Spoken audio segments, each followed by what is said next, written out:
Bienvenidas, queridas. Estamos en el capítulo 10 de la presencia mágica. Vamos a comenzar nuestra conexión para alinearnos y poder estar receptivas a la lectura. Nos vamos sentando cómodamente, focalizando la respiración, siempre inhalando, reteniendo y exhalando por la nariz. Vamos a encender nuestro tubo de luz y nuestro cinturón electrónico. Y vamos a visualizar y sentir a nuestro cuerpo envuelto en esta destellante luz blanca.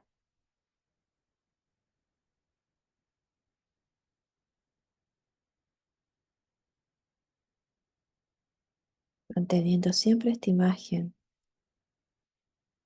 reconociendo y sintiendo intensamente la conexión entre nuestra forma exterior y nuestra poderosa presencia I am.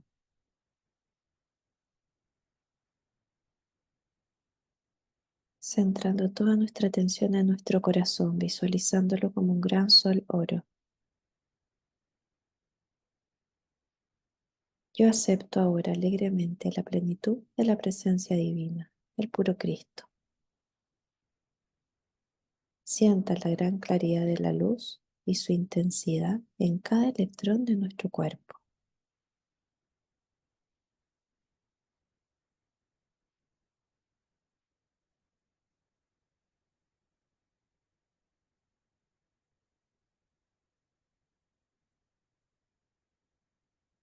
I am, yo soy una hija de la luz, yo amo la luz, yo sirvo a la luz, yo vivo en la luz.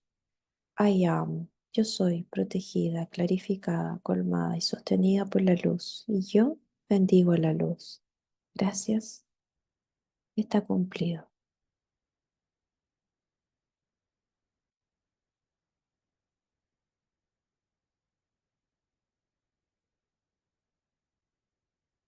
Damos inicio a la lectura.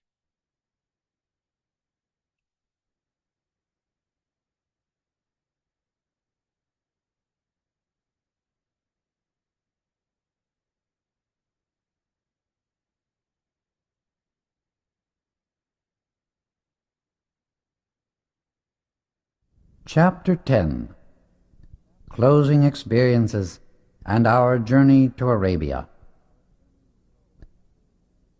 Our work here is finished for the present, said Saint Germain, as the singing came to a close. Let us now go to the great chamber and dine.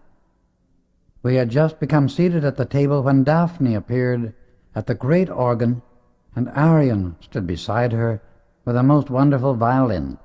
They began to play, and a soft globe of iridescent light formed near the ceiling, out of which came a most glorious tenor voice, singing "In the name of Christ we reign," whose melody and lyrics were tremendously inspiring. Saint Germain felt the question in our minds as to who the singer was, and in answer to our thoughts replied, "You shall one day see this cosmic singer face to face." Daphne greeted the children rapturously and asked the quartet to sing to the accompaniment of the organ and violin.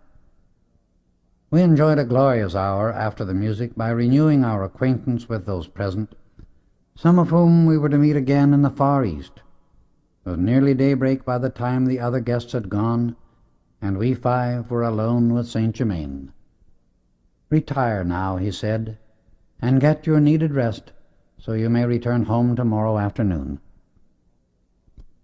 The next day the bell awakened us at 11 o'clock, for we were to meet with our beloved Master in the great chamber. As we came near, we noticed the great doors were already open, and the interior was lighted as brilliantly as the noonday sun. We had never experienced this effect of interior sunlight before. "Why are you still astonished at these things?" asked Saint Germain, aware of surprise. "You know every conceivable thing can be accomplished in the ascended state of consciousness." These things are always possible and are produced with absolute certainty and perfect ease. I know you are not yet accustomed to what seems unusual, but to the Master Christ the I Am present within you, there cannot be anything unusual. Try to realize this fully, so you too can live in the ascended Master consciousness and come into the knowledge and the use of this same transcendent freedom. Now let us be seated. Immediately, a most delicious luncheon appeared before us, and while we ate, Saint Germain gave instructions for the journey to the Far East. I would suggest, he remarked, that you travel as lightly as possible. Follow your inner impulse always, for you will be perfectly directed at all times. You are surely aware by now that clothing or anything else you may require is always available. You need not be encumbered unnecessarily with luggage on this journey. I will meet with you in the Tower Room on the 10th of August at 8 o'clock in the evening, when the date of your departure will be decided. Saint Germain went with us to the auto, and after bidding us a loving goodbye, returned to the retreat. We entered the car and drove back to the ranch. The next 2 weeks were busy ones indeed, as we completed arrangements for our journey to the East. Upon Rex devolved the duty of giving some explanation to the foreman about Daniel Rayborn's continued absence. My father, he explained to him one morning, has been called to the Far East, where he will remain indefinitely. I will be in charge of things here, although Nada and I will be traveling abroad for about 2 years. Can we depend upon you to look after the ranch during our absence? I will do the best to take care of everything as you desire, he replied. My assistant is quite dependable and capable of taking charge should anything happen to me. Time passed on wings, and the 10th arrived, filled with joyous anticipation of our evening with Saint Germain. Until one has had some such experience as was our privilege of association with him, it is impossible to convey the great happiness we felt in the contemplation of still greater enlightenment. Our recent instruction during the ascension of Daniel Rayborn and my contact with the white-haired elderly gentleman who sought so long for the man with the crystal cup were a tremendous encouragement and sufficient inducement for us to reach to the light with all the intensity of our beings to make the ascension also. At 8 o'clock, as we approached the Tower Room, the door opened and Saint Germain stood before us with extended arms, radiant and resplendent. We exchanged loving greetings, took our places, and he conveyed the love and blessings from the mother and father of Rex and Nada. Time of your departure, he began, is set for the 20th of August. I think it would be well if Rex, Bob, and this brother, nodding to me, make one more trip to the mine before leaving for the East, in order to give strength and encouragement to the Livingstons. I had not intended this when you left the mine, but I think it the part of wisdom to see them once more. Gaylord will meet you in Paris near the end of October, as soon as he finishes his work in South America. Now I have something else to tell you. The outer entrance to the Cave of Symbols has been closed, and unless one had been there, it would not be possible to locate it again.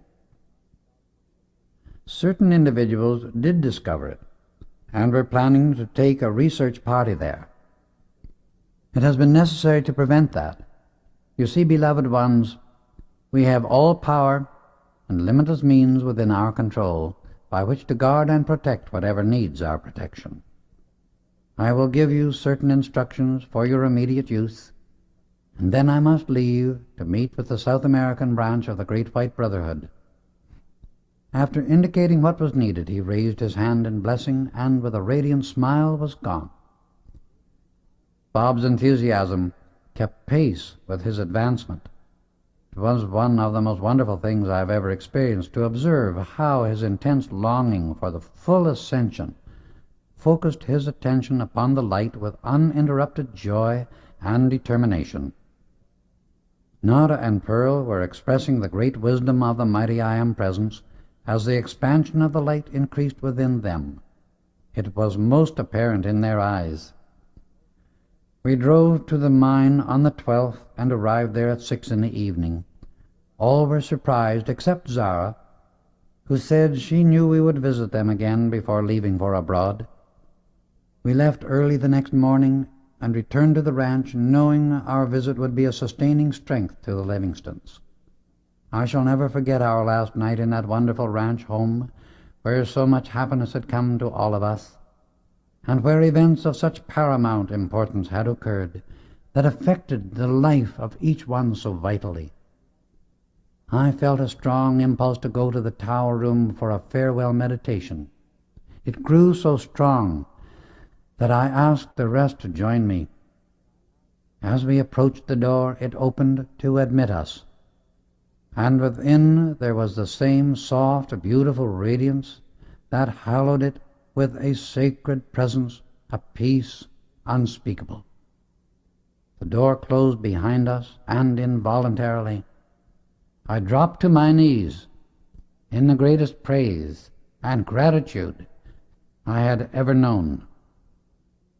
Suddenly, my feelings found expression, and the words poured forth from my I am presence, giving voice to the deepest outpourings of my soul, in phrases far beyond my outer ability. As I finished, Bob uttered a prayer of such beauty that it thrilled everyone. The others felt the same impulse and expressed their feelings from the depths of their hearts. Surely that outpouring of our love and gratitude must have reached into the very heart center of creation, it was so intense and sincere. As we finished, the light in the room became perfectly dazzling. Suddenly a strong, masterful voice spoke from the ethers, saying, "All is well." In following your prompting to give expression to that inner feeling of praise, you have contacted great heights, as well as great ascended beings. This will bring you blessings untold. The peace of the cosmic Christ enfolds you and carries you forth on wings of light until you have reached eternal perfection. Slowly the light diminished until only a soft radiance remained. We silently left the room, knowing we were under the loving, watchful care of mighty powers of light, of which as yet we had very little conception. A deep, unspeakable radiation of love and heavenly joy went from each one to the others as we retired to our rooms. We left by train early the next morning and arrived in New York a few days before we sailed. While enjoying many things of interest there, we felt a tremendous inner appreciation for the Statue of Liberty. "What a wonderful symbol that is," said Nada, "and how few ever stop to realize what it means. It is really a focus of spiritual power guarding the shores of America. The torch held high represents the light of the mighty I Am Presence, which reveals the way and sends its rays of love and peace unto all mankind. The majesty and power of the figure itself is a marvelous expression of the great presence which carries the light, and not only guards and sustains America, but all of mankind who truly seek the light. It is as though the spirit of America held the light high in silent greeting to the figure of the Christ that stands high on the towering Andes in South America. Little is known of the mighty power that caused the Statue of Liberty to be placed where it is, and why the figure of Jesus occupies its high pinnacle in the southern hemisphere. These are not accidents, or the results of blind chance, for there is no such thing anywhere in the universe.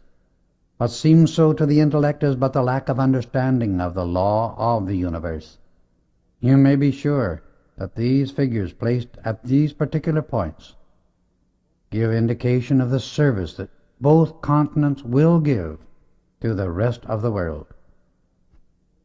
At 4 o'clock in the afternoon of the 28th, we boarded the SS Majestic, truly a floating palace.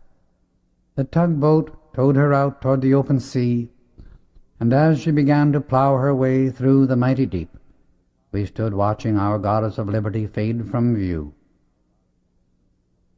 We went down to the dining room at the first call for dinner, where we had reserved a table for 6, expecting, of course, that our party would be alone.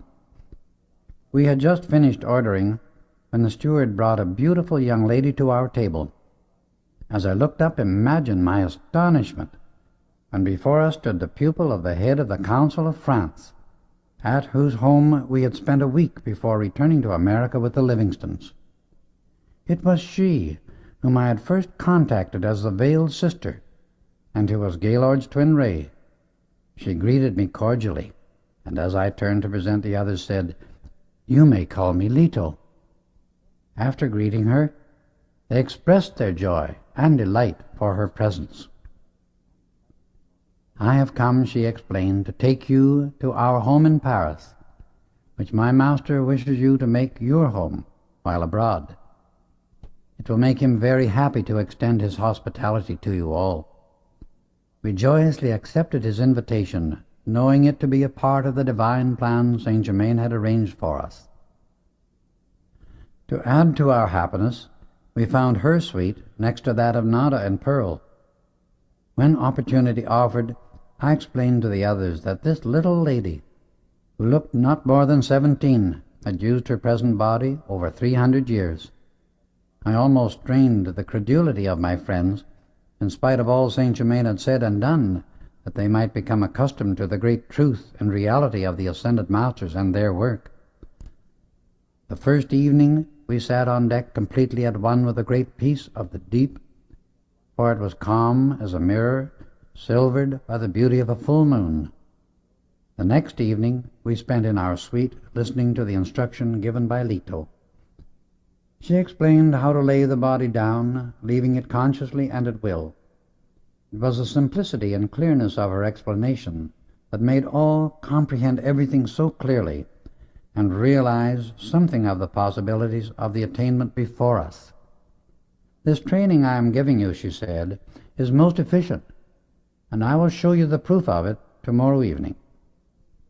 In Leto's radiation, everything seemed simple, clear, and easy of accomplishment, for all imperfection or human creation was instantly consumed on entering her presence. Our joy and gratitude were very great when we heard that she was to instruct us during the entire journey. Again we marveled at the way all was prepared ahead for us by the mighty I Am Presence, working through the glorious Ascended Masters. This is their activity for and to the student when he enters sufficiently into the light, the great ascending stream of life, where his eternal freedom always exists. As each of us said good night to Leto, it seemed as though a gossamer garment of light enfolded us, and the fragrance of heather, which had filled the room all evening, clung to us while we retired. We met at breakfast, and the radiance was even greater than the night before. During the course of our conversation, I asked her why we had been conscious of the fragrance of heather during her instruction. "In the 11th century," she explained, "I lived in Scotland, and during an experience of that life the memory of heather became very dear. Ever since then, at most unexpected moments, the fragrance of heather radiates very strongly, so much so that many times it is noticed by those about me." I observed that Leto wore a simple white garment, yet it gave the effect of having a glint of many colors shining through. She answered my thought about it immediately by saying, "This garment I am wearing is a seamless one, not made with hands, but precipitated direct from pure light substance, hence the glint and radiance you see. It will never soil or show wear. It will not be long until each of you will be wearing the same kind of garment. In the fully awakened, or what you call the Ascended Master Consciousness, we never encumber ourselves with luggage of any kind, for in the ethers all about us is the pure substance from which we form everything, as we desire to use it. All we need to do is to bring it into form through holding the conscious attention upon our mental picture or visualized form. This creates a focus for the concentration and condensation of the electronic light in the ether, which fills all space everywhere. Our feeling, united with the mental picture, sets up a drawing activity, a magnetic pull upon the pure electronic substance. With this feeling there must enter a certain knowledge of how to raise or lower the vibratory rate in the aura around the electron, for the vibratory rate of the aura determines the quality and material of the precipitated article. When I use the term electron, I mean an eternally pure heart center of immortal fire, a perfect balance of light, substance, and intelligence, around which is an aura of lesser light that the scientific world calls a force field. The electron is forever changelessly perfect, but the force field or aura around it is subject to expansion and contraction, and this is the determining factor in bringing substance into form, from the invisible into the visible. Because of the inherent intelligence within the electron, it becomes an obedient servant and is subject to the manipulation of the individual who acknowledges his source of life by his awareness of the mighty I Am presence within himself. From this height of consciousness, such an individual, by a direct command of the intelligence within the electron, can release a wave of its fire to flow out and cause the force field to expand or contract at his will. This is the raising or lowering of the vibratory rate, and is the activity that causes the force field to register or become the quality of the material which he brings into physical form. For illustration, iron has a much lower vibratory rate than gold, and if one be precipitating gold, the force field around the electron would naturally be much larger in extent and hence contain more of the immortal fire than would that of iron. In bringing about this sort of manifestation, the vision and feeling must be held steady to produce quick results. It is the work of the student to master himself and maintain the conscious control and direction of the energy within his own mind and body, so that he is able to govern the flow of its power through the channels of sight and feeling to a definite objective and hold it there until the receptacle, which is his mental picture, is filled full of the living luminous substance from the universal fire of life. This instruction is for your use, and you must apply it if you wish to attain any degree of mastery. For only by use of the knowledge we already have can we utilize that which is still greater. No one can ever attain any degree of mastery except through the operation of the great inner law of the I Am. The greatest of all fundamentals is to remember forever that from the lowest to the highest being in the universe, the only presence and power which can move or do anything constructive is that conscious intelligence which acknowledges its own being and manifestation by decreeing I Am, followed by whatever quality that being desires to bring into outer existence. It is the Word of God, through which all creation takes place, and without it, creation does not take place. Remember, there is only one power that can move through creation, and that is the mighty electronic light existing everywhere and interpenetrating all manifestation. The individual who can say, I am, by that acknowledgement of his own existence, must accept the responsibility of his own decrees. The great creative principle is everywhere present, the same as the use of the multiplication table, but it takes the individual's acknowledgement of his I Am presence to set into action and fulfill his plan of life, which is perfection or perfect balance. The personality or outer activity of the individual is but one focus through which the magic presence of the I Am acts. If the energy of the mighty I Am is qualified by thoughts and feelings that consider only the appetites of the flesh body, the perfect balance of the individual's vehicle is not maintained, and is like a wheel off-center. Hence imperfection and discord is expressed. But if the individual considers the perfect balance and makes his decree include the whole instead of only a part of his universe, he will only follow his acknowledgement of the I Am presence and the release of its power by decrees that maintain the perfect balance. Any decree of life that accepts less then limitless perfection is not the plan of God, and will continue to destroy the forms in which it is focused until the decree of full perfection is expressed. When the student understands this, he will keep joyously radiant and firmly conscious of only his mighty I Am presence, never allowing his spoken word to go forth decreeing anything less than the perfection of life. From our height of consciousness, after having watched mankind for centuries in the struggle through self-created misery and discord, it is amazing how humanity refuses to understand why the minds and bodies of the race continue to grow old, decay, and disintegrate, when some of the most materialistic scientists acknowledge that the cell of which the physical bodies are made up is eternally immortal. The cell contains within it the power to eternally renew and sustain itself, because there is perfect balance in all its parts. If left to its own activity and sphere, it will continue to maintain that perfection. The wonder to us is that the race is content to go through the experience of death while all the time clinging to youth, beauty, and life, and yet refusing to keep harmonious enough to let it be maintained.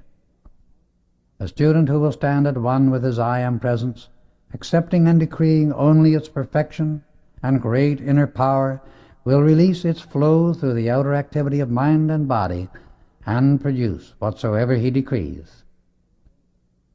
To be able to come and go from the body at will is a necessary step in the student's freedom that will lead to many greater attainments.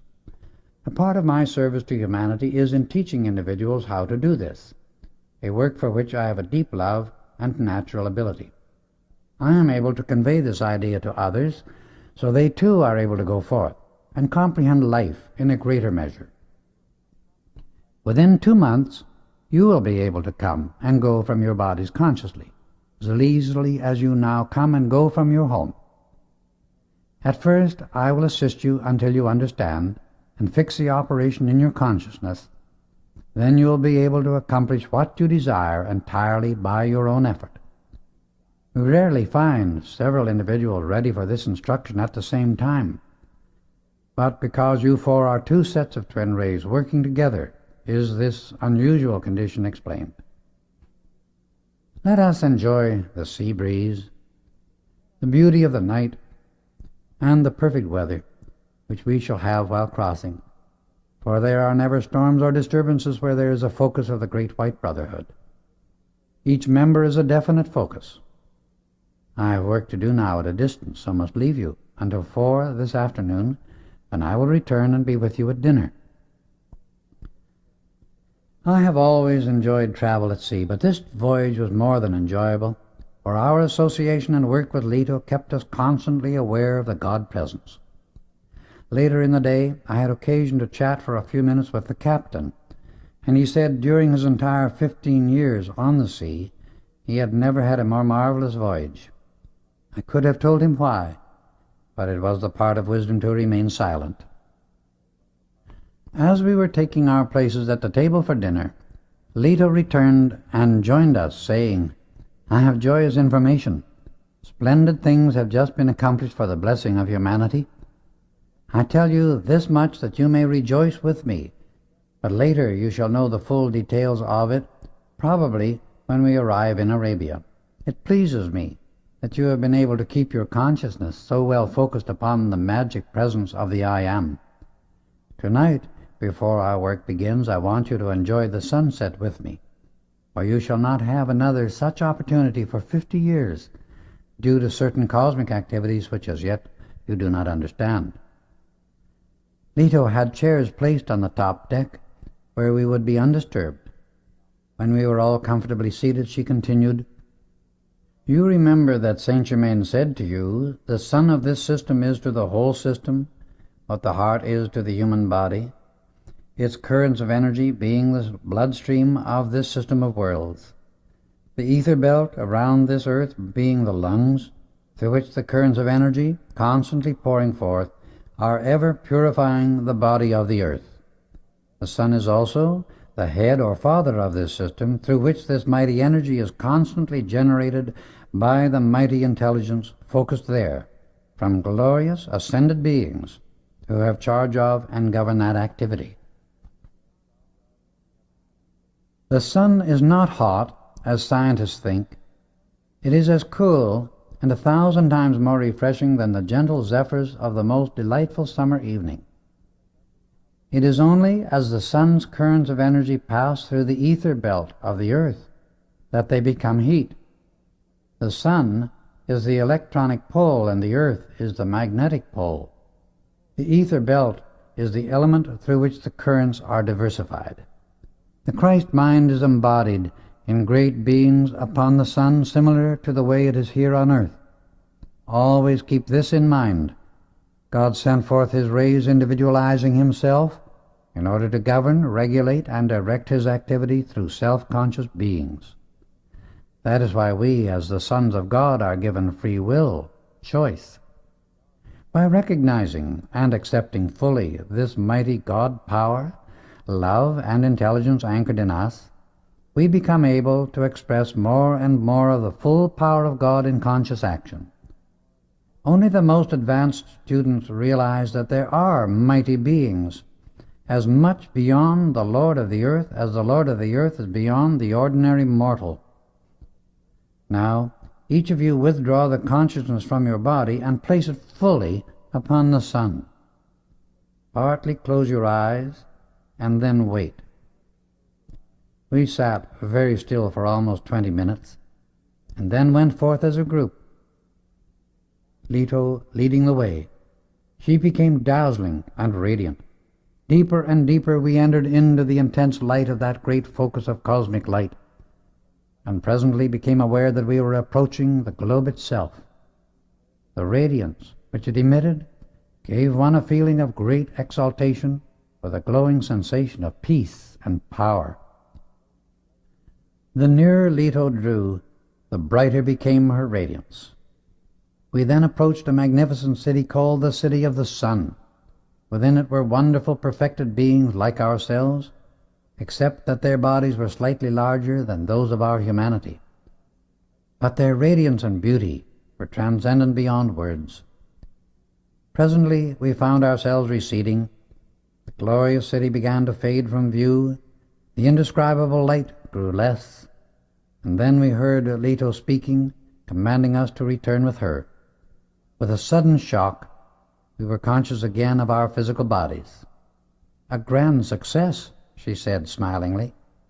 "I have brought this about that each may bear witness to the others of what you have seen, for in this is tremendous strength. The concept which mankind has that the sun is a focus of great heat is absurd and infantile.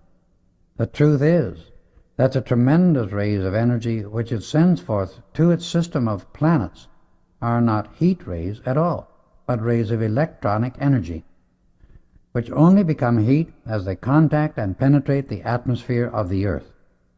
The atmosphere surrounding our planet is a force field produced by the rays of magnetic force sent forth from the center of this planet, and when the rays of electronic energy from the sun touch these, we have the phenomena in our atmosphere that we call heat and light from the sun.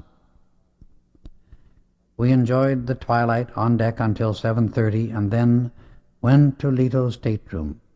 We took our places in 5 reclining chairs, which she had provided for our use, in which the body was perfectly poised and at ease. Then Leto began her instruction. "Focus your attention on the heart for a moment," she explained.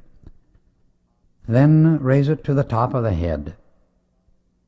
Keep it there without change, and let the following be your only thought. Mighty I Am Presence, which I am, now take charge in full mastery of this body. See that I go and come from it consciously and at will. Never again can it bind me or limit my freedom."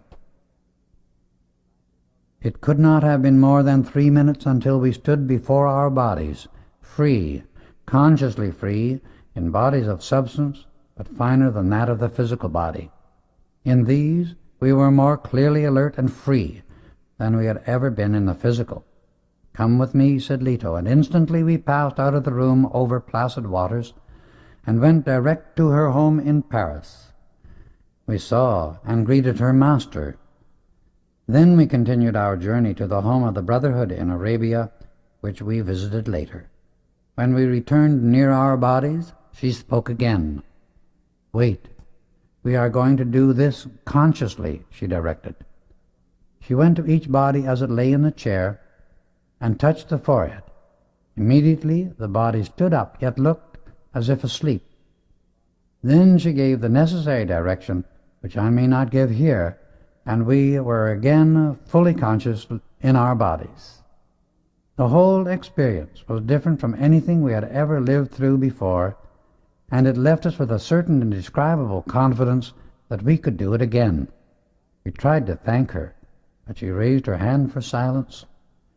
Love serves because it is the nature of love to give. It is not concerned with, nor does it expect acknowledgement of its gifts. However, your gratitude is beautiful and well known to me. Just try to become the love that does not wish to possess, for then love is truly divine. The following days were filled with joy and beauty, repose and peace as we watched the sunlit waters by day, and at night the wonderful moonlight, until one's very being breathed praise and gratitude for the happiness of just being alive.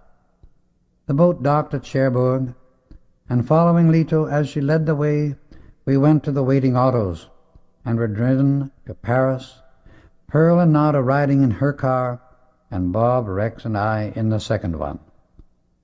When we arrived at her home in Paris, her master greeted us in his gracious, courtly manner. "It is our great joy," he said, "to have you make this your home as long as you wish. And we want you to feel just as free to come and go as if you were in your own home in America." The next few days we spent with these blessed masters, learning many wonderful things and receiving some insight into the marvelous work of the Great White Brotherhood. Its stupendous power, inner working and accomplishments simply staggered the intellect of one unaccustomed to this kind of knowledge. We were placed under definite training, and Leto, after finishing our instruction for the day, showed us the places of interest in the afternoon. Not a moment was wasted, as she said we were to leave soon for Arabia, and that she expected to call within a week. While visiting the Louvre, Leto showed us a painting by a young artist who had painted a picture called The Union of Two Souls. It was intended to portray the union of the twin rays, and was a marvelous conception, a wonderful work of art. "We are watching," she said, "for an opportunity to see if this artist can be awakened to the inner wisdom after having received such an interpretation of his idea." In the midst of his work, he unknowingly shut the door to the inspiration he had received at the beginning, and my master, seeing the need, gave the necessary assistance, which re-established his contact with his divine inspiration and enabled him to complete the picture. It was unknown, of course, to him, but the marvelous painting you see before you was the result. Often, an artist, musician, writer, inventor, and many other individuals doing creative work are given such assistance from the ascended masters, of which those receiving the help know nothing. This sort of activity is one way in which we work impersonally. We attended one meeting of the Great White Brotherhood, to which the members came from all over the world, among them being Gaylord's friend, whom I had met when Gaylord was abducted to Paris. It was a never-ending source of joy to know of the important work being accomplished by the members of the Great White Brotherhood, entirely unknown to the outer world. Many sincere people who wish to live the constructive way of life are members of this brotherhood at the inner levels, long before they become aware of it in the outer senses. The time arrived for our departure, and Leto was to conduct us to the east. We said good-bye to her blessed master and drove to Marseille by car. We went direct to the steamship office of the Messagerie Maritime line. As we entered, a tall, fine-looking man in Arabian dress came out and bowed before Leto. "Your Highness," he said, "reservations are on the steamship Marietta Pash. This envelope contains the necessary papers. Your accommodations at the usual place are in readiness. Can I be of further service?" He touched his heart and forehead, and Leto, returning the salutation, gave him a sign which we recognized as belonging to the great White Brotherhood. We knew by that he was one of the brothers. We returned to the auto and were taken to what proved to be a private old hostelry, quaint but spotlessly clean, and the accommodation good. Leto told the driver to call for us at 9 the next morning, and I must confess I was greatly interested to know why she was addressed as Your Highness. Promptly at 9, we entered the autos and were driven to the pier, Leto telling the drivers to return to Paris. As we boarded the ship, our entire party was shown great deference, and our accommodations were truly palatial. We had a delightful trip on the deep blue waters of the Mediterranean, and finally docked at Alexandria.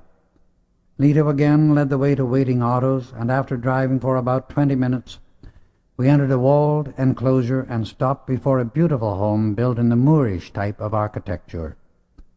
A youth in Arabian dress admitted us and led the way to a circular room. A tall, beautiful woman, who looked not more than 20, yet whose eyes held deep wisdom, came forward and greeted us graciously. Leto presented her to us as Electra. "Beloved sisters and brothers," she said, "I have been expecting you, and you are most welcome. Please accept my humble hospitality now and at any time that you are in Alexandria. You will honor me to make this your home. Your beloved master was here yesterday and asked that you remain for 2 days. At the end of that time, a boat will take you to a place on the coast of Arabia from which you will drive to your destination." She then touched a set of exquisite chimes. The youth returned and showed us to our separate suites. During our conversation at dinner, we learned something of Electra's family. Her father was an Englishman and her mother was a Frenchwoman. Someone asked how long it had been since they had passed on, and she replied, 125 years ago.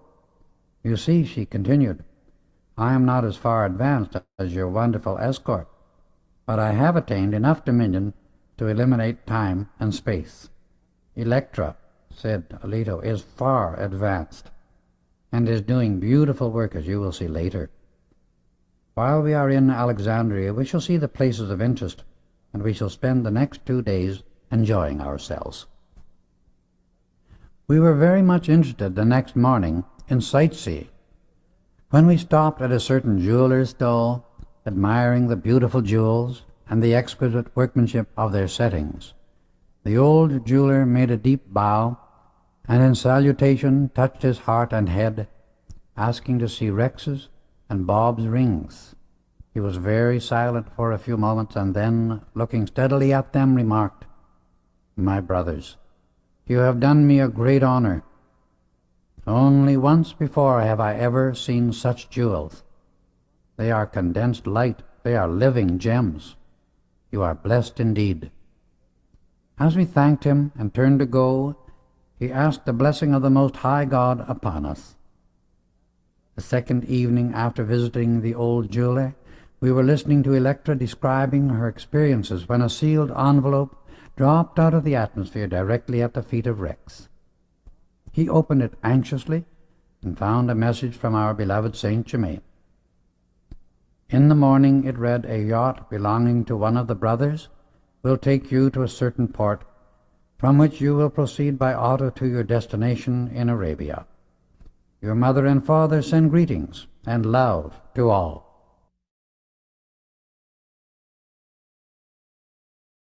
The next morning Electra accompanied us to the yacht, a beautiful, graceful boat, as trim as a greyhound. "I shall expect you on your return before you go to India," she said, as she bade us goodbye. When we went aboard the yacht, we had another surprise. for its owner was none other than Gaylord's friend, the brother who met me at the boat when I arrived in Cherbourg, while Gaylord was being held captive. Our entire journey was well prepared at every point, with much comfort and convenience. One can scarcely realize the joy of these activities unless he has experienced something of this sort. As soon as we were well out at sea, our host gave us his undivided attention. "I have just received a letter," he said, "from Gaylord, who is still in South America. He is completing certain work there and asked to be remembered to everyone. He says he hopes to see you before many more weeks have passed. Until then, his love is ever enfolding you." We thanked our host for the message from our friend, for whose welfare we felt deeply concerned. Our trip through the Suez Canal was delightful, and there was so much of divine tradition attached to the Red Sea that we expected to feel a thrill in passing through it. We had repeatedly experienced such wonderful things that we half anticipated the waters to divide and the scenes of long ago to appear in the ether. As we recalled the miracles of that time, our host instructed. "Miracles," he explained, "are but the result of a mighty, omnipresent cosmic law set into action consciously by one who accepts his divine authority and understands its use. The laws governing any kind of manifestation which the human mind considers supernatural are as natural and unerring as the motion of a planet. All activity from the electron to the greatest suns in space is under the control and exact operation of law, sent into operation by self-conscious, individualized intelligence. When an individual understands and applies the great law governing manifestation in form, he can and does produce exact results. So, truthfully speaking, there are no miracles. Miracles are but the effect of the application of law by an individual to bring about a specific result. All may learn to do this if they desire it strongly enough and will discipline the outer activity of thought and feeling. We reached our port and were met by machines to take us the rest of the way. Our host accompanied us to the Arabian retreat and gave directions for his yacht to remain until we returned. We had dined before leaving the yacht, as it was late in the afternoon when we reached the port. Lito explained that we were to travel during the night in order to be unobserved through this part of the country. We traveled through many strange places and arrived at our destination just before daybreak. We came to a stop before the little hut that Gaylord had described to us, near the foot of a hill. How we were able to reach it by auto instead of camels we did not know, nor was it our business to inquire at that time. We knew we were guests of a mighty presence and power, and our duty was to remain silent until information was volunteered. Curiosity on the part of a student is inexcusable in spiritual training, and must be completely eliminated from the consciousness before certain understanding, power, and experiences are permitted to be given him along the path to mastery. Unless it is completely consumed within the personality, it is a wide open door through which the sinister force can act at any moment and cut off the further progress of the advancing student. Whenever it was necessary, all that we needed to know was explained, without our asking. Dawn was just breaking as we reached the hut, and immediately a tall man in an indigo cape came out to bid us welcome. He greeted each one cordially and requested us to return to our autos. Then, had a cataclysm occurred, we could scarcely have been more surprised, for directly in front of us the earth opened, revealing a sort of jaw-like entrance made of metal large enough to admit our cars. This led on to a well-paved road with a downward incline.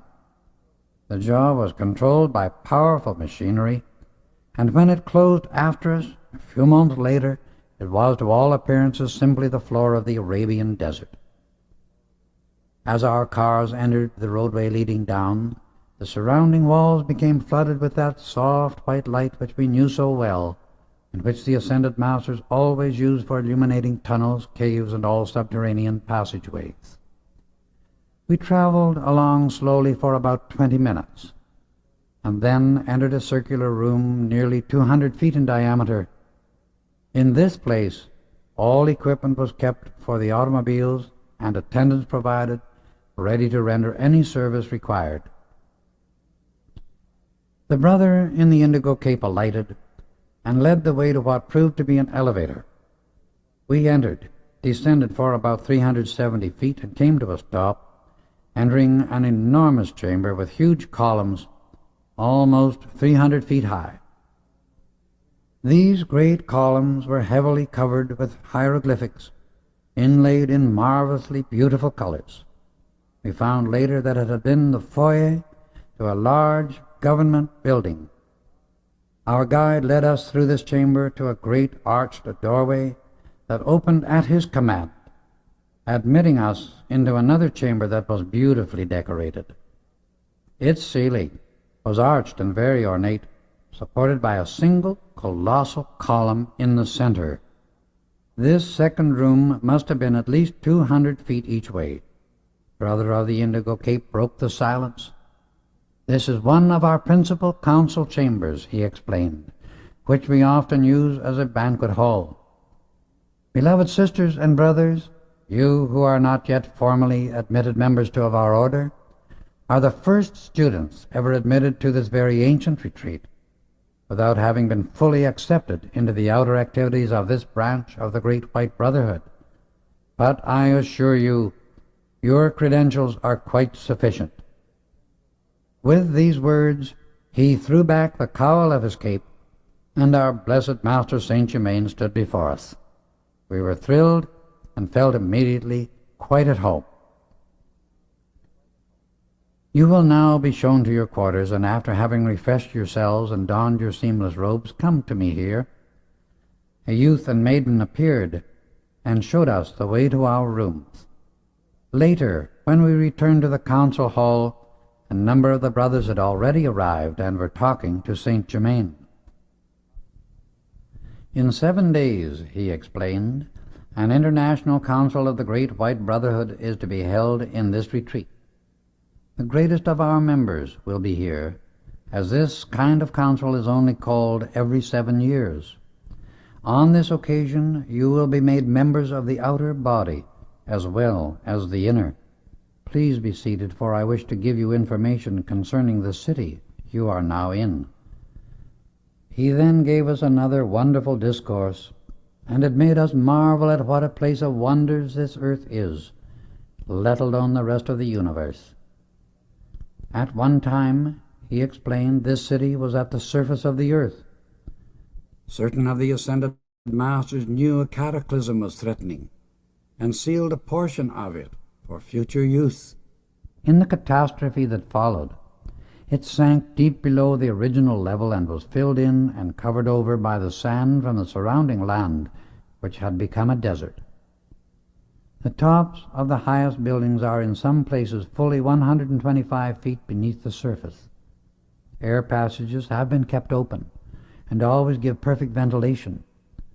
Within this subterranean city have been perfected some of the most wonderful achievements in chemistry and invention that the outer world has been privileged to receive.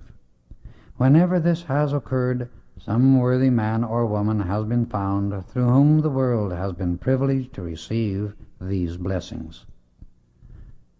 There is here much of vital importance ready to be brought forth for the use of humanity when it is the part of wisdom in the judgment of the ascended masters to give it out. Again, there will be another great cataclysm that will rend the surface of the earth, removing from further self-created destruction those human beings who have the ignorance and presumption to say there is no God.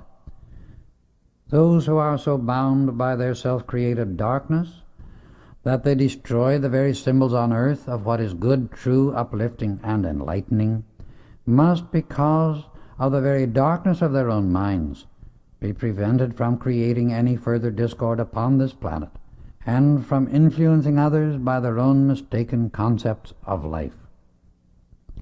Whatever and whoever denies God, the source of all life and light, can only exist as long as the energy which they have already received can sustain them, because the moment an individual, group, or nation denies the very source of life, that instant the inflowing stream of life energy is cut off, and it can only continue to function until the force which has already been accumulated becomes exhausted. The collapse and self-annihilation of these is inevitable. Denial of life and light cuts off the sustaining energy, while acknowledgement of life and light releases it and lets it flow through the body and mind that makes the acknowledgement. The great law governing all form, or the law of cause and effect, tolerates man's iniquity to man only so long. When that iniquity is directed to the Godhead, or source of life, retribution is swift and certain. There is an automatic purifying and balancing process within all life, and when any outer activity opposes itself to the cosmic law of forward motion and ever-expanding perfection, which is always pressing from within outward, then the hour arrives when all opposition is swept aside and annihilated by the onward moving impulse within life itself. When those ruling a nation turn from God, destroying all that calls attention to the light of Christ, it means the end of that government and group is close at hand, because it causes a certain cosmic activity to be released upon the planet which sweeps them out of existence. The human intellect acquires many peculiar kinks in its thinking, and one of the most disastrous of these is the activity of human consciousness that refuses or forgets to love and thank life, the mighty I Am Presence, for the blessings life is constantly bestowing upon mankind and this earth. The average human being lives life after life without once loving or thanking his own mighty I Am Presence for the energy which flows ceaselessly through his mind and body, for the substance he uses in his body and world, or for the hundreds of good things by which he is constantly surrounded, which he uses and enjoys, and yet gives nothing of himself in return. Many people carry a feeling of personal grudge against life, blaming it for their suffering and failures, when even a very small amount of gratitude and love poured out to the I Am Presence within each human heart would transmute every discord into peace and love, releasing the perfection of life into the outer activity of the individual. Human beings find plenty of time to love dogs and cats, food, clothes, money, diamonds, people, and 1,001 things. But it is very rarely that an individual takes even 5 minutes out of a lifetime to love his own divinity. Yet he is using every second its life and energy by which to enjoy those things. Even those who think they love God give almost no acknowledgement to the mighty I Am Presence within themselves, and no gratitude goes up to it for the good things that come to them in life. It is not that we should not pour out love to things in the outer activity, but we should certainly love the divinity within first and more than any outer thing or personality. It is this very life and consciousness by which we exist. Happiness cannot exist except when love is pouring out. This is life's law. When people are loving something or somebody, they are happy. Even a miser is happy when he is loving his gold, because he is pouring out a feeling of love to the thing he tries to hold. What he is really trying to hold is happiness, but he does not realize that the feeling of happiness is not contained in the gold, but is in the pouring out of love from himself. In that outpouring, he lets life flow uninterruptedly and harmoniously. However, having received all good we ever used from the mighty I Am Presence which builds each physical body, the first and greatest outpouring of our love belongs always to our own individualized flame of God, the mighty consciousness of life within us, which enables us to acknowledge our own existence and source of all life when we say, I am. In those words is all of God, and nothing in human experience is really important, but all of God. When the individual accepts, acknowledges, and feels all of God, he is happy. He has all good, and then he lives in the Father's mansion. Is it possible for anything to be more important or greater than all of God? Only with the understanding and feeling of this can mankind break the chains of self-created limitations. Now you must rest, and then it will be my privilege to escort you through this underground city, where you will see the brothers at work. I make but one request, that no detail of this work be revealed without permission from the highest master in charge. He bade us good night, and we went to our quarters. These had been constructed similar to the Greek and Roman type of architecture, yet they were far older. The room assigned to me contained a built-in Roman bath, the most beautiful thing I have ever seen of this kind. Everywhere the atmosphere was laden with the fragrance of flowers, usually roses. In the morning we were awakened by soft music played on instruments of a most unusual type, and the effect upon our bodies can hardly be described, for it gave one the feeling of ease and freedom, as if a pressure of some kind were being released.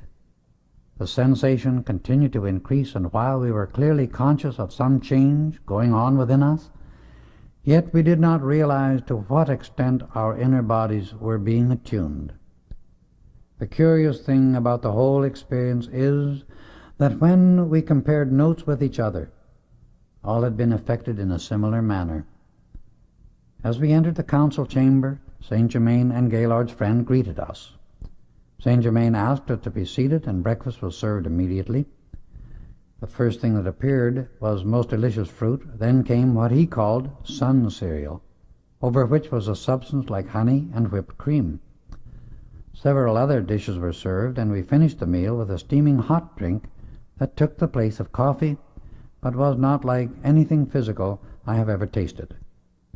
Even after our many experiences, it always seems so marvelous to me to have things appear at the conscious command of these blessed ascended masters. Everything came directly from out the universal substance the instant they desired it. Food, clothing, gold, anything and everything they wanted. They are all the word master implies. It is the only description that does them justice.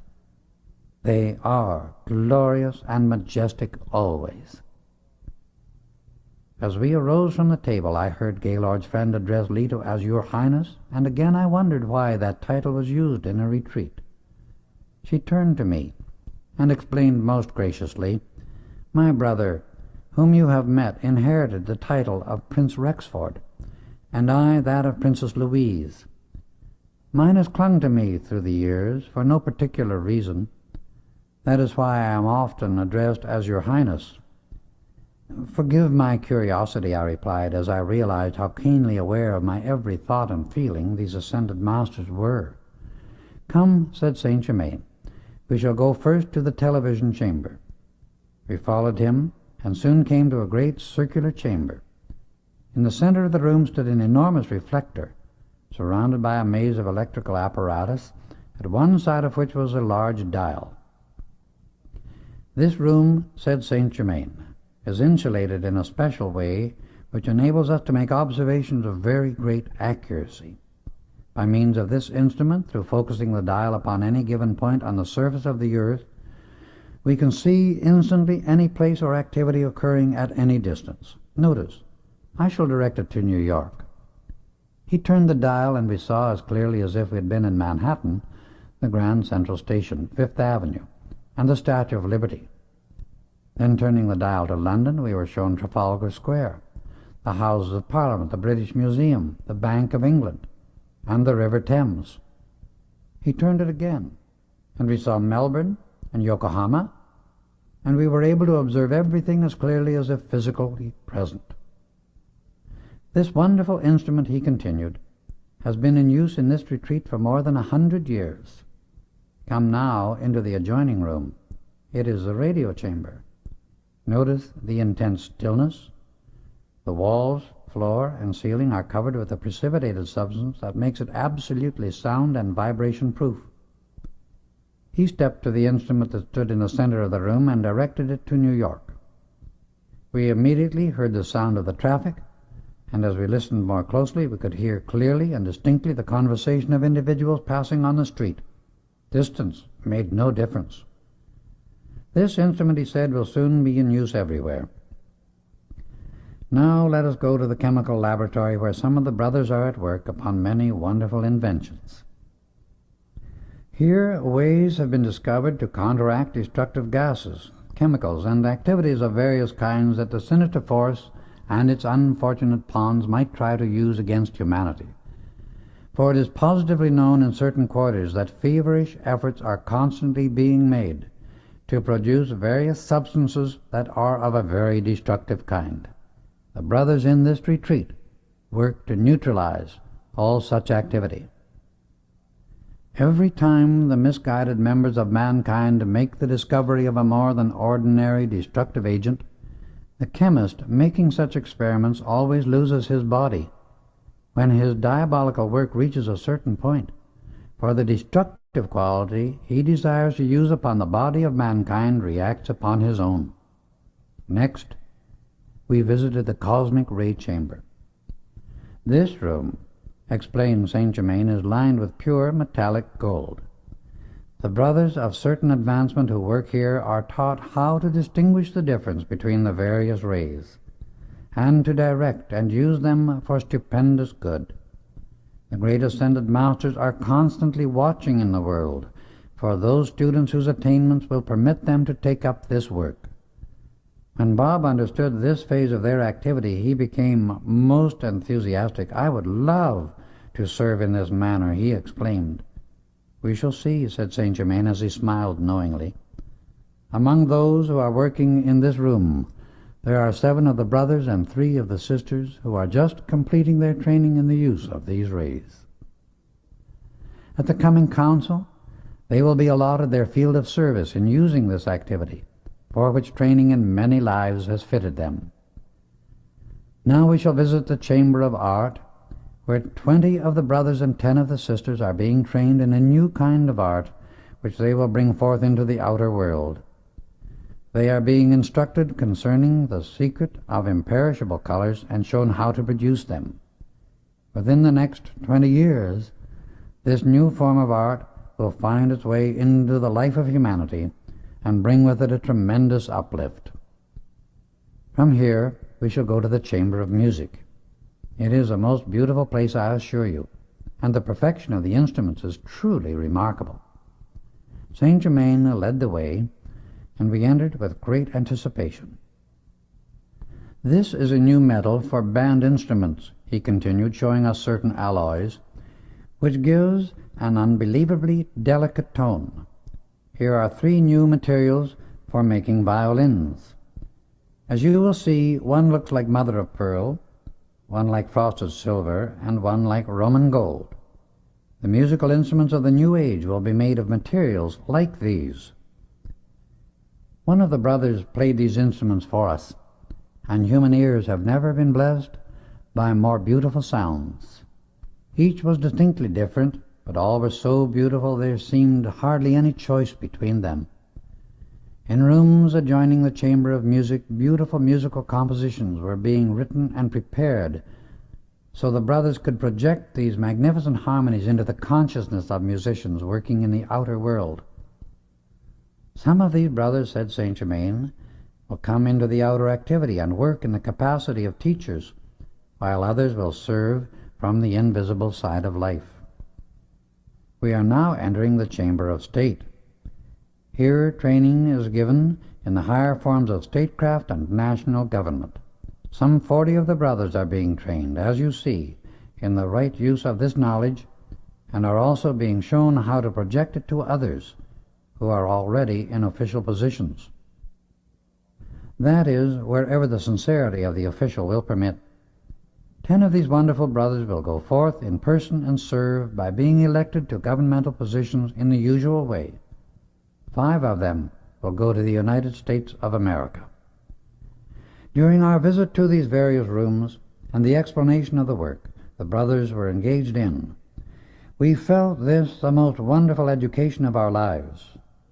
It was such a relief to know that notwithstanding all the distressing outward appearance of the conditions in which mankind finds itself today, the power of the mighty I Am is doing everything possible to bring enlightenment and relief to mankind. It lifted our hearts and hopes to the height of expectation, for great good to all mankind in the near future, at least for all who desire the constructive plan of life. We were shown secret chambers of riches untold, others of records so old it seemed almost inconceivable. Some dated back to the advent of man upon this planet. When we returned to the council chamber, we found we had been gone 8 hours. Not once in all this amazing subterranean city did we find the least particle of dust, dirt, or confusion of any kind.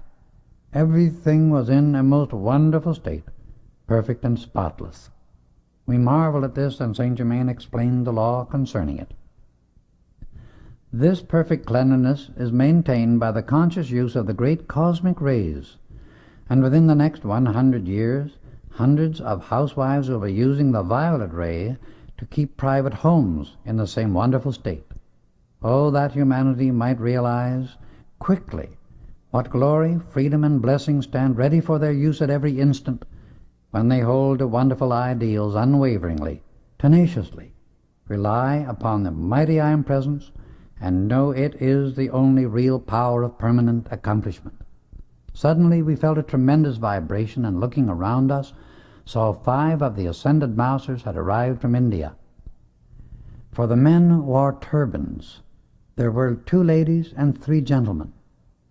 As we were presented to them, we were surprised indeed, for 1 gentleman and 1 lady were 2 of whom we had heard much. The gentleman came up to Rex, Bob, and myself, the lady to Nada and Pearl, and extended a most gracious invitation to be their guests as long as we were in India, and consider their home ours at any time. "Will you," said the gentleman, turning to Gaylord's friend, "come with these friends, and bring them to us as our guests, when they are ready to come to India?" "I shall be most happy," he replied, "to accept your invitation and take them to Bombay in my yacht." Saint Germain then asked us all to be seated, that we might enjoy another precipitated dinner. The entire meal seemed more delicious than ever. We listened attentively to the work being planned and the reports of what had already been accomplished. For the first time in my life, I realized how very little the outside world knows of this true inner activity, and how puny human achievement becomes in relation to that which is accomplished by these ascended masters, who are expressing their full freedom as sons of God. It is fortunate indeed that there are infinitely more magnificent ways of life than our humanity is now experiencing. When one can look away from his own mental concept long enough to get a perspective of his own intellect in relation to the rest of the universe, he really begins to learn something of importance. We all need to take mental journeys that will stretch our mental muscles, and realize that each human intellect is only one out of approximately 3 billion souls in incarnation upon this earth. Our earth is one of the smallest in our solar system. Our system is only an atom in the galaxy to which we belong, and there are galaxies of galaxies. When the student thinks of this occasionally, he will no longer be able to accept the conceited theories and egotistical opinions of intellects that scoff and doubt the existence and marvelous manifestation of perfection which these ascended masters constantly express. The personality of anyone is only of as much importance in the magnificent scheme of life as it is obedient to the mighty I Am presence by letting perfection expand into the outer activity of the individual. Otherwise, the personality is only a barnacle in the universe, using substance and energy without building anything permanent. Time sped by on wings under the intensive training we were receiving from these great perfected ones, until the day came for the great international council. The brothers and sisters kept arriving at intervals from every part of the world, and when the meeting was called at 7 o'clock, more than 200 guests were present, most of them being chiefs of the various councils. When all were in readiness, we bowed our heads in silence and awaited the arrival of the great presiding master. Suddenly, a great oval of dazzling light appeared at the head of the main table, and as we watched it steadily for a moment, a man's form gradually became visible within it, growing more and more definite and tangible as he lowered the vibratory activity to manifest in our octave of consciousness until his body became clearly visible, perfectly tangible. His face was truly magnificent, glorious and radiant to behold, the eyes dazzling, and his whole being luminous from head to foot with the majesty and power of his mighty I Am presence. The first tones of his voice sent an electrical thrill through my body that I shall never forget throughout eternity, as he said, "Beloved ones, be seated." After listening to a brief report from certain of the brothers, he commended them, and then in a very brief manner gave directions for their continued work. When he had finished, he turned to us, saying, "We can use many more who are at a point where they are ready to be trained in the understanding and use of the great cosmic rays of light. It is my privilege to inform you that we have 10 with us who are ready, if it is their desire to take up the work." All was intense expectation as he asked those whose names he called to stand if they were present. Then he went on. Nada, Pearl, Leto, Rex, Bob, Electra, Gaylord, and his beloved friend, Nada, and Daniel Rayborn. Beloved sisters and brothers from America, this event brings very great joy and is of much importance to the great white brotherhood. You are to be congratulated, as well as the brotherhood, that this has become possible. Within a short time, you will go to India for a stay of 10 months' training, and then return here to finish it. You will be instructed in the use of these mighty rays, and through their use you have an opportunity to give a transcendent service. On the 4th day from today, you will return to Alexandria, and there Electra will join the party. From thence, journey at your convenience to Bombay. Your beloved host will conduct you to your destination. Is there the slightest objection on the part of anyone chosen for this work? If so, speak now. We all joyously accepted and expressed our gratitude for the opportunity to serve in this way to the best of our ability. There was a great deal more under consideration at that time, which was of great importance, but I have not permission to record it here. The meeting finished, and we spent an hour meeting the other members present. Our friend from India presented us to the presiding master, and I shall never forget the power that shot through my body as I shook hands with him. It seemed as if I were lifted completely off the floor. One of the brothers from South America brought us greetings from Gaylord, whom he had seen 2 days previously. The entire council was a perfect manifestation of great decision, supreme wisdom, and limitless activity. Presently, beautiful strains of music were heard in the atmosphere, and all turned involuntarily toward the master. He raised his hands, giving his blessing to all present, and as he did so, he rose from the floor. The oval of dazzling light enfolded him, and he disappeared. Never in all eternity will I ever forget that first visit to the Arabian retreat of the Great White Brotherhood. 4 days later we left this marvelous haven of peace, light, and wisdom, with the love and blessing from all its members, whose loving service to the great I Am present in themselves and in all humanity is the most wonderful activity in life's experience. We made the trip back to the coast of Arabia by night, where the yacht awaited us, and a few moments after we went aboard we were gliding swiftly through the Red Sea on the wings of the night. The next morning we breakfasted on deck in order to watch the sunrise, for in that part of the world it is truly a most glorious spectacle.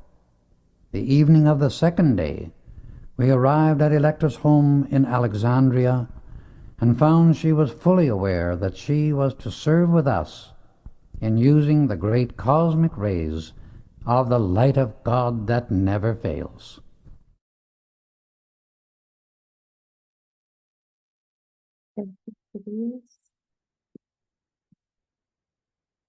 Nos centramos en la respiración. Vamos inhalando por la nariz, reteniendo y exhalando lentamente por la nariz, sintiendo nuestro tubo de luz y nuestro cinturón electrónico.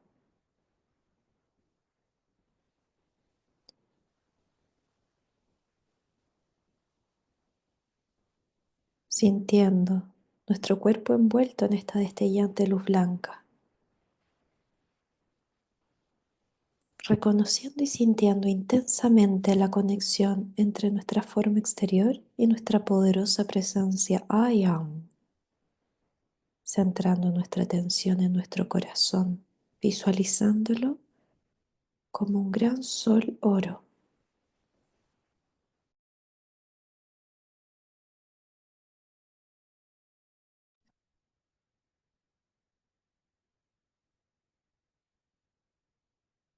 Yo acepto ahora alegremente la plenitud de la presencia divina, el puro Cristo.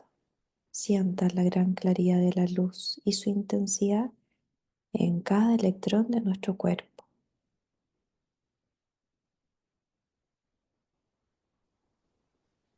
I am, yo soy una hija de la luz, yo amo a la luz, yo sirvo a la luz, yo vivo en la luz. I am, yo soy protegida, clarificada, colmada, sostenida por la luz y yo bendigo a la luz. Gracias, está cumplido. Que tengan una hermosa semana.